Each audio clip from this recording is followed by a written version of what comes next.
É isso aí, gente. Bom, vamos aos assuntos aí do dia. O presidente Lula se viu numa saia justa. Tá se vendo, né? Acho que desde o começo do governo, assim. Sabe que ontem eu fui falar presidente, eu quase falei ex-presidente, porque acho que a sensação é que ele ainda não entrou no governo, né? Assim, de fato. E uma dificuldade tremenda com o Congresso de lidar, principalmente com a Câmara, né? De articular, enfim, viu algumas derrotas aí acontecerem já nesses 5, né? Quase 6 primeiros meses aí do mandato dele. E a de hoje foi a questão da votação da medida provisória da reestruturação dos ministérios, que ia ser votada ontem, aí eles conseguiram adiar para hoje. Aí o Lula se viu na obrigação, ou nem na obrigação, né, no desespero de ligar para Arthur Lira hoje de manhã, falar, escuta, me ajuda aí, por favor, o que é que vocês precisam? Aí a conversa parece que não foi muito boa, né?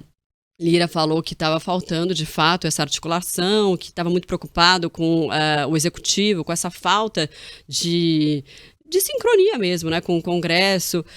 E é aquilo, gente, se não tiver acordo e não for votado, a MP, ela caduca. Ou seja, toda a estrutura que foi montada, né, de novos ministérios e do jeito que foi composto, ela cai por terra, ela volta a ser o que era no governo Bolsonaro. E aí, bom, acho que, né, depois dessa conversa, você faz ali um chamego, aí você solta emenda, aí a coisa começa a andar. Essa articulação que Lira fala, é articulação de fato? Ou também tem a questão de emendas, de cargos que não foram distribuídos? Como que vocês veem isso? Quem começa? Vai lá, Carol. Olha, na verdade, ele foi bem claro quando ele falou que o Congresso estava chateado com o Lula. Hashtag chateado, né? Hashtag chateado. É justamente na demora de liberação de cargos, pra você ver que, assim, eles internalizaram isso com uma natureza, como se fosse muito ético, né? Mas, enfim, foi na demora da liberação de cargos e da liberação de emendas. Inclusive, várias organizações, várias empresas estatais ficaram meio, assim, sem funcionários importantes ali, porque Lula estava segurando para usar como manobra de troca, né? Reclamou também do time negociador ali do governo Lula, que além de inábil, também pulava o chefe. Eles foram direto para alguns deputados para discutir algumas pautas e não discutiam com os líderes partidários. Isso gera um desconforto imenso, né?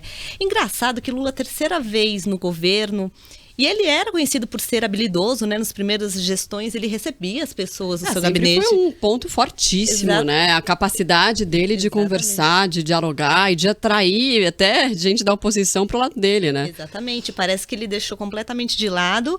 E o Congresso, danadinho, veneno escorrendo aqui do ladinho, falou, vamos dar uma bronca, vamos deixar pro último dia. Acabei de ver aqui no meu celular que tem chance de não sair essa votação. Se não sair, vai ser extremamente humilhante para Lula, porque aí vai voltar como era antes, como é que ele vai fazer uma derrota completa. São muitos ministérios a mais adicionais, né, que ele colocou, e como é que ele vai lidar com isso? Então é complicado. Carol, você tem razão, né? E até a gente pode lembrar aqui da época do governo Dilma, quando Lula era um conselheiro político ali, a Dilma começou a degringolar. Ele foi conversar com ela e explicou para ela, falou, ó, você precisa chamar o Congresso para cá, senão não vai ter chance. Ela não quis seguir a opinião do Lula, brigaram até na época, depois fizeram as pazes e deu no que deu. Mas eu tenho a impressão, Marcela, que o Lula, ele não quer ser presidente, não está se mostrando querer ser presidente da República nesse terceiro mandato.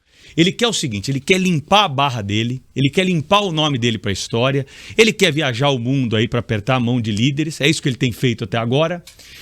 Do ponto de vista prático, aquele Lula que tem uma capacidade política invejável, ele não entrou em campo. Não, impressionante. Esse Lula não apareceu no terceiro mandato ainda. Pelo contrário, sabe o que ele está fazendo? Ele está adotando a estratégia que foi usada por partidos nanicos a vida inteira. Qual é a estratégia? Nós não temos voto, não temos capacidade de articulação, não temos como se aliar a ninguém. Nós vamos, lá no Supremo Tribunal Federal.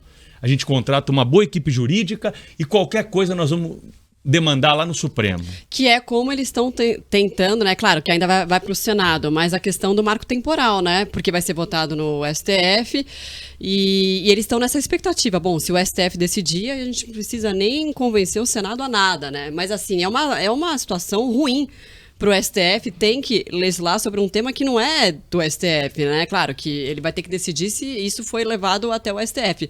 Mas se passou na Câmara, tá indo pro Senado, e se a coisa começar a tramitar e andar, é complicado também no meio do caminho o STF decidir sobre isso, né? Inclusive, eu até estava vendo uma matéria hoje, acho que era do Globo, falando que a Rosa Weber queria manter essa pauta, não vai adiar por conta do Congresso, entendeu? Que ela quer manter essa pauta, essa votação, esse julgamento, aliás. O que é muito ruim para as instituições, né? Isso. Quando você... Elas vão se atropelando, Vão né? se atropelando, uma vai assumindo a posição da outra, você acaba gerando um enfraquecimento das instituições. Olha como isso agrava a sociedade brasileira como um todo. Quando você enfraquece as instituições, você faz com que a sociedade não confie mais. E a sociedade não confiar nas instituições é um início de uma barbárie depois de muitos anos, né? Mas a fortaleza das instituições e cada um dentro da sua caixinha, e está muito claro isso, que é que no Brasil a gente está se perdendo, é que muito se discute, o judiciário entra dentro do legislativo, que faz parte do executivo, né? É uma loucura e é horrível isso. Para o país isso é horrível. E nesse ponto específico a gente tem um agravante, que é o seguinte: o ministro Barroso já escreveu no livro dele que, na opinião dele, quando há uma omissão do Legislativo, o Supremo Tribunal Federal tem o poder de legislar. Eu não concordo em nada com isso, hein? Nada. Além de jornalismo, eu fiz direito, mas eu não concordo em absolutamente nada. A Constituição não abre margem para nenhuma dessas palavras do ministro Barroso. Mas ele tem essa interpretação. Ele escreveu isso no livro dele, está escrito aí. Que perigo, hein? Porém, agora nós estamos ultrapassando um campo ainda maior. Qual é o campo? A Marcela colocou muito bem aqui que a Câmara deu o recado. Falou, nós estamos analisando essa questão. Não há omissão legislativa. Não tem omissão legislativa no marco temporal. Pelo contrário, tem um protagonismo do Congresso. A maioria grande votou e ganhou. Votou na Câmara. O Senado vai empurrar com a barriga, vocês não tenham dúvida disso. Né? O Senado já está se articulando aí. Aliás, o Senado virou um cemitério, né, de projetos da Câmara. Tudo que passa na Câmara para lá no Senado. Então, nesse caso, não tem omissão legislativa. O Parlamento está falando assim, Supremo, nós estamos analisando esse assunto aqui. Nós temos votos da população. Nós fomos eleitos para escolher a respeito das regras. E se a ministra Rosa seguir nessa tendência aí, eu acredito que ela vai estar peitando, né, o Supremo Tribunal Federal, e nós vamos estar subindo um degrau nessa escalada de crise das instituições. Exatamente. É bem perigoso isso, né? Agora, Arthur Lira, né, ele parece que ele consegue, assim, ele vai só jogando, vai pra cá, vai pra lá, meio que determinando o rumo de todas de todas não, né? Mas de importantes medidas do governo federal, né? E aí, quando também não é consultado, tem uma questão de prestígio, eu acho também, que eu acho que isso faz muita diferença, mais do que... Não, mais eu não digo, mas é algo muito importante, mais assim, do que emenda parlamentar. Emenda parlamentar é algo constitucional, né? A gente fala disso como se fosse um pecado, mas na verdade não é um pecado, né? Dentro das regras do jogo. Tá dentro das regras. É claro que a forma como isso é distribuído e a urgência, por exemplo, agora eu estava até vendo numa matéria da Folha, 1 bilhão e 600 milhões de reais foram distribuídos ou serão distribuídos em emenda hoje para conseguir fazer essa votação aí do Ministério da reestruturação das esplanadas dos ministérios. E isso é algo legal. Mesmo as emendas do relator, né, que foram consideradas inconstitucionais, elas também eram legais, só que imorais, porque não tinha transparência, aquilo era usado como uma moeda de troca e tal.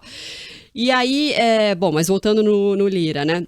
Acho que é um protagonismo gigantesco, né? E que é a mesma situação que a gente vê agora, a gente viu no final do governo Bolsonaro, né? Do Lira mandando em tudo. Na realidade, essa situação vem desde 2013, quando várias medidas foram tomando ali no Congresso para reduzir o poder do Executivo e aumentar o poder do Legislativo. Então, se é bem orquestrado, funciona bem, como foi no caso de Temer. Como ele tinha uma habilidade para lidar ali com o Congresso, até Janot chegar, o Wesley chegar no meio do caminho, mas ele tinha uma boa habilidade ali para lidar com o Congresso, a roda girou bastante. O que o cara fez em 1 ano e meio é surpreendente. Agora, entraram os presidentes seguintes, os dois que não tinham o Bolsonaro teve que mudar a forma de lidar com o Congresso, né? No início ele não queria, ele queria governar por bancadas, né? Depois ele viu que não funciona e até depois... colocar o Ciro Nogueira, né? O centrão dentro do governo dele. Né? Ele teve que mudar, porque é como você tem que agradar o centrão, não adianta. E Lula já chegou enfraquecido, o ponto é isso. E ele não tá conseguindo virar o jogo, e eu também sinto que ele nem está com a intenção. O cara ligar um dia antes só pra pedir urgência pro Lira, ele também não tá conseguindo articular. Um monte de problema pra resolver. Aí ele vem receber o Maduro aqui, falar um aquele bando de besteira. Sabe, desviar totalmente o foco da pauta. Não tá no jogo mesmo. Não tá no jogo. Não, é impressionante, né, o que tá acontecendo. E agora, essa questão do marco temporal que a gente tava falando é uma derrota, né, pelo menos na Câmara, por enquanto, muito importante e simbólica pro governo, né? Porque o governo, ele chegou... não estou entrando no mérito nem se é certo ou se é errado, mas eu estou falando do ponto de vista do governo. O governo chegou com algumas bandeiras, né? Meio ambiente, que já está vendo aí o Ministério sendo desidratado completamente se isso for votado de fato do jeito que está. Marina Silva até, né? Enfim, revivendo aquela mesma situação do passado. E a criação do Ministério dos Povos Indígenas, e aí a gente vê a votação do marco temporal passando na Câmara. E, de novo, com essa falta de articulação muito forte, e o governo já chegou sabendo que ele teria dificuldade na Câmara, né? Mas a gente sempre imagina, não, mas o presidente Lula tem uma habilidade absurda, né? A coisa pode ser contornada. E não tá rolando, né? Basicamente é isso, assim. E é uma pauta super importante para o governo, né? Acho que até mais, se for pensado, que imaginado que o Ministério do Meio Ambiente está sendo desidratado. Essa pauta, aliás, eles já até deixaram de lado. Se conseguir aprovar a medida provisória do jeito que está, né, da reestruturação, já está ótimo, né? Já é vitória. Mas sabe o que eu sinto, Marcela? Que essa pauta de meio ambiente... E todas as pautas, a pauta indígena também e de minorias, é importante para o governo, porque Lula percebeu que aquela situação é importante para ele ganhar votos, enfim. Mas não é relevante para Lula. Eu não sinto verdade nele quando ele defende essas pautas. Por isso que ele não foi atrás de reaver o Ministério da Marina Silva. Porque dentro da lista de prioridades deles não está o meio ambiente, e ele sabe que ele colocou como moeda de troca de negociação com o Congresso. Mas você acha que também ele não teria força, né, para mudar isso? Ele não tem força nem para pastando aí, para pastar, para aprovar a MP? Também acho que sim, mas quando a gente vê, por exemplo, as decisões do IBAMA em relação à exploração de petróleo... sim, Quando a gente vai vendo as decisões de Lula, não são pró-meio ambiente. E eu não estou dizendo que ele está errado ou que está certo. Na verdade, quanto a esse ponto, eu acho que ele está até certo. Mas eu vejo muito mais... ele agora está falando, pô, essas pautas me elegeram, mas elas não são tão importantes para mim. Você não acha, Carol, que ele quer assim? Ele quer o lado bom de ter a Marina Silva no governo dele, né? Porque ele tem ali a Marina Silva como ministra. Mas ele quer que a Marina fique quietinha. Então, Marina, fica aí, ó. Fica aqui, aparece comigo na foto. Só que a Marina não quer ficar quietinha, né? Então... Sabe o que eu vejo? A Marina é pro Lula como o Moro era pro Bolsonaro. Excelente comparação. Nossa, porque é um funcionário indemissível. E foi colocado ali só pela figura, mas os dois querem eles quietinhos, como você falou. Então, para mim, assim, claro que a relevância, a história de um com o outro é diferente, mas é muito marcante que, assim, Lula só quer que ela dê o selo de qualidade lá fora, né? Agora, essa questão do marco temporal aí, Marcela, que você tocou e a gente está tangenciando aqui, ela é muito importante porque é uma questão de segurança jurídica, né, para o país.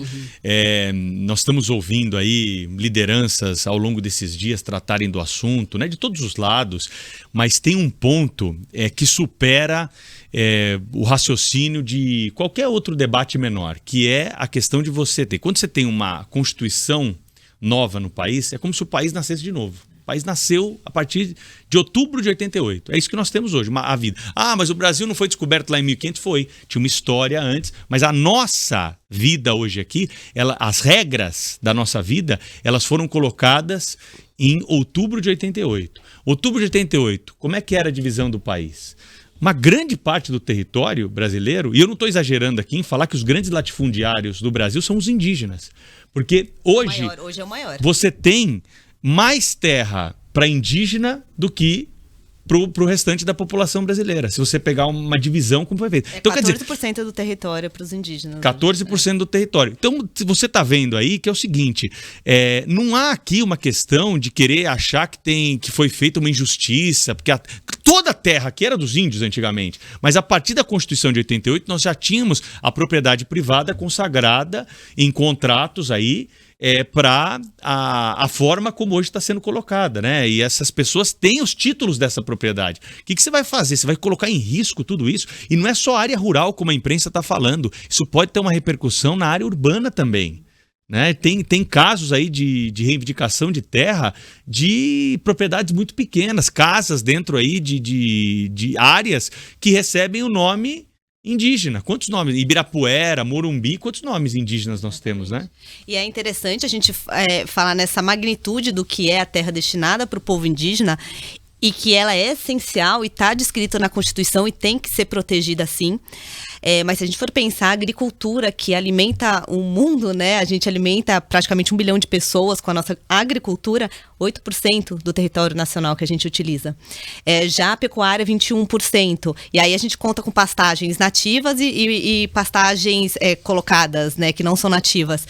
Então, assim, tá certo do jeito que tá. Sempre que eu faço, eu bato forte nesse ponto, nós temos a melhor legislação de proteção do meio ambiente do mundo e também de proteção das terras indígenas, que na verdade não está sendo aplicado. O ponto nosso é justamente isso. Tem que ser garantido o que era na Constituição. Está na Constituição, não tem discussão. Por isso que foi aprovado também tão facilmente, né? E não tinha que ser discutido. Isso é segurança jurídica para quem investe no país. Muitas empresas estão em áreas que poderiam sofrer algum problema. Imagina você tem tua fazenda, ou você tem uma empresa, ou você tem sua casa, em um lugar que de repente de uma hora para outra fala que não. Tem que ser terra indígena. Não, o que tá certo, tá determinado já na Constituição. Então, foi muito importante, muito relevante, e a gente não pode nem falar que o governo o governo perdeu nessa, né? O governo perdeu, mas assim, ele não quis comprar a briga também. Essa é uma briga que ele não quis comprar.